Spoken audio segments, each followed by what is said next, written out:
Have you ever looked at a brand new car and thought, wow, that's just boring? I know I have. It's a feeling that creeps up on you in traffic, a sea of silver, gray, and white SUVs that are fine. They're competent, but they don't stir the soul. It feels like something fundamental has been lost. Because cars weren't always just appliances. They were expressions of ambition and artistry with personality and swagger. Today, many distinct shapes have merged into a single, globally approved silhouette. So what happened? Why do so many modern cars lack taste? The answer is a complex cocktail of safety, science, and spreadsheets. Let's break it down. Let's journey back. The 1950s gave us tail fins on cars like the Cadillac Eldorado, soaring skyward in a tribute to the jet age. They were impractical but magnificent. The 60s and 70s exploded with color. You could get a Dodge Challenger in plum-crazy purple or a Ford Mustang in grabber blue. And the interiors? They were cockpits of chrome and bakelite, with intricate dashboards and beautifully weighted knobs.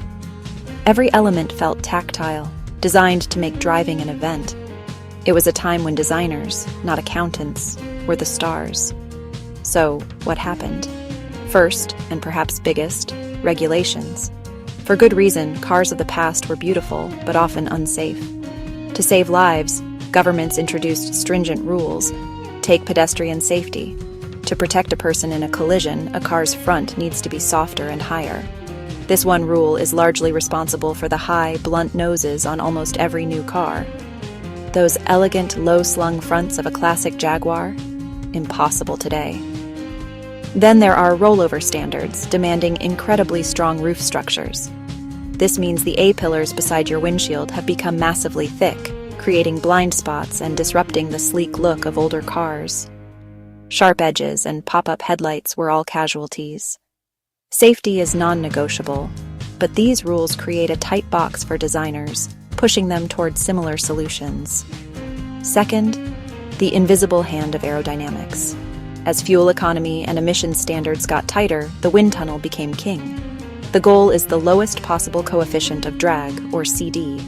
The most aerodynamically perfect shape is a teardrop, so car designs have inched closer to that ideal for decades. Sharp grills create turbulence, so they're smoothed out. Boxy rears create drag, so they're tapered. This is why so many modern cars share that familiar, hunched profile. It's not a coincidence, it's physics. For electric vehicles, this is even more critical, as efficiency directly translates to range. The wind tunnel often sands down interesting edges into a more efficient but blander final product. Third, globalization. Cars used to have a distinct national character. Quirky French designs, tiny Italian city cars, brash American land yachts. But today, building a car is astronomically expensive. To maximize returns, companies sell the same basic world car everywhere. The design must be inoffensive to a buyer in Beijing, Boston, and Berlin simultaneously. The result? Designed by global committee.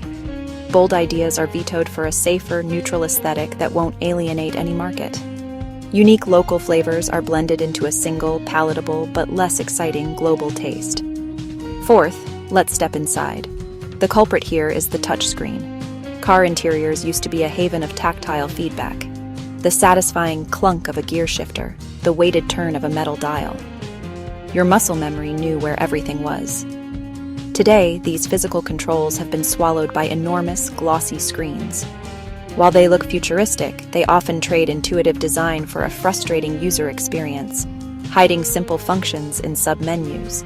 It creates a visually clean but emotionally cold environment, less like a cockpit and more like a smartphone on wheels, severing the mechanical connection between driver and machine. Finally, all this culminates in a crisis of brand identity. A brand's design language used to be its signature. You knew a BMW by its twin kidney grills, a Saab by its quirky shape. This visual DNA was sacrosanct. Today, that DNA is diluted. As brands chase the same aerodynamic numbers and cater to the same global focus groups, their designs converge. One brand introduces a massive grille, and suddenly everyone has one. In a crowded market, it's safer to follow trends than to set them. The competition has shifted from visual distinction to a battle of feature lists and financing deals. So, is this the end of beautiful cars? It's complicated. The forces of regulation, aerodynamics, and globalization have undeniably pushed mainstream design towards uniformity. But creativity hasn't vanished. Look closely and you'll find sparks of brilliance. Cars like the retro-futuristic Hyundai Ioniq 5 or the charming Honda E prove it's still possible to create distinctive cars within modern constraints. The electric revolution offers a blank canvas for a new generation of designers. Perhaps we're on the cusp of a design renaissance. But ultimately, automakers build what we buy. If we demand beauty and character, the industry will have to listen. After all, great design isn't just about looking good, it's about feeling something.